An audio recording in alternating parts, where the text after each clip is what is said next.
We are in our Super Home Surplus kitchen today. We've got Lynne Drysdale Patterson here. She's got a new amazing book. It's called Taproots of Tennessee, Historic Sites and Timeless Recipes. I love this idea. Okay, Lynn, where did this all start? How did this get going? Well, this started with a song I wrote called Trails of Tennessee. And I loved the song so much, I got a proclamation from our General Assembly and my friend Terry Lynn Weaver. And I thought, well, it's one of those you just don't want to sit and put it in your file. So You wanted to expand upon it. I did. And you're a real I did. food historian here. Well, this is what I love. I turned into one.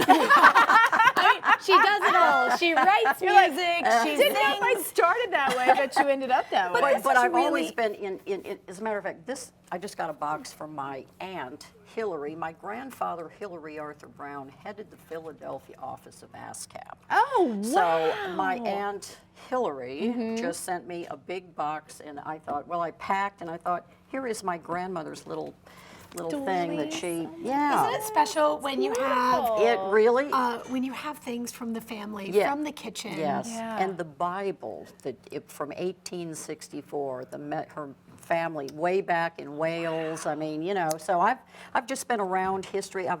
We all love history. Well, and we love food. And here's what I've and enjoyed. I've been baking and loving to cook. I mean, forever. Well, you should, because your book's got a lot of recipes. Yes. But here's what I love, and you probably learned this as becoming this food historian. Because a lot of times when we like to go back in time and say, okay, what did our family used to eat? Right. What did we used to? What did they used to serve in the White House? Yeah. Well, they don't translate to today's taste. Right. Well, there is no pipkin of cream. And speaking of cream, we're going to do the Sam Houston shortbread from the Sam Houston Schoolhouse in Maryville, Tennessee. Oh, fantastic. And they loaned me, Bob and Mary Bell, who are the executive directors of the schoolhouse, loaned me, I thought, the Sourwood honey that Sam, when he taught, he would eat lunch with his students in the schoolhouse. And he said after lunch, after we ate our lunch out of our lunch baskets,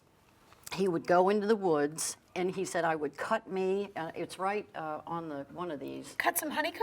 Well, he'd cut me a stick, a sourwood stick, and then he'd trim it, and he'd stick it in the fire, and that's what he taught on the blackboard. Oh, the chalk. At You're the chalk. kidding. And so this is his mother's cream pitcher. Please don't drop it. I was thinking honey because I saw the honey in there. But what a great story. Stippling design. I So have a we little, want to get to the recipe because we don't want to run out of time. Well, here's what So we we've got can some do. cream. You We did the have Kerrygold, two nice and sticks of softened. butter. Yep, two sticks This of is my butter. favorite butter, by the way. Wait till you see how this whips up. If you'll, Yeah, Here we let's go. do it. it really whips up. Okay. This had to be quite a journey, learning and acquiring these recipes. Are you kidding? It was fascinating.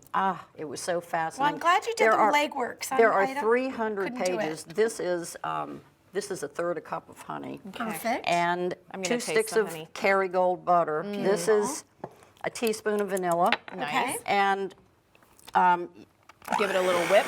give it. Ooh, Look that's a how nice small beautiful. step back. That's Look nice. at that beautiful, you know. I would use that just on a piece of toast right there. That's beautiful. So you get That's that a great all done. idea. Yes. With a little touch of sorghum Nice. syrup. So we do Keep it that. up, keep it up, And I want to get this, just kind of whip that. So you've got your then- wet ingredients together. You've got your dry over here. Why don't you, now how we do is Little at a time. sprinkle just a little bit while and then I'm going to whip this. Now some you can just feather with your fingers, but when you have liquid it's a little, so just go ahead. This is going to be pretty dense, yes? Yeah. And go ahead. I'm just that, like, we're going to have a big It's a cloud of flour. It's or a floud of flour.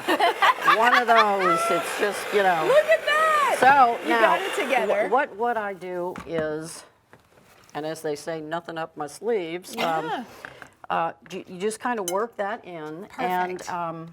And then you you've work got the this. 3/4 cup of. Do you have walnuts? Well, those Or are what are the pecans, but you pecans? can Pecans, do of course. any kind of nut, but I like to What was toast I the thinking? Of pecans. course, pecans. I am fascinated. You've got the Carter House in here as well, so I'm just over here reading. There are 300 pages. It's the so great. 17 state-owned historic sites that. and what they ate from what they grew. So This is all amazing. 17 of our state. And again, I need to stress, these recipes have been adapted for our Oh, they are tastes. current baking So they're standards. going to be good because sometimes Oh, you see that absolutely. ingredient, they don't have it anymore. That's fantastic, guys. and the name of the cookbook is called Taproots of Tennessee: Historic Sites and Timeless Recipes. Won't you have a slice? Please. And we want to say, We are loving it. we want to say, go Titans. Yes, go we do. Titans. Go. You can get this on Tighten up. Amazon, Yes. YouTubepress.org. Lynne, thank you so much for coming in. You. So good to see It's you. my pleasure.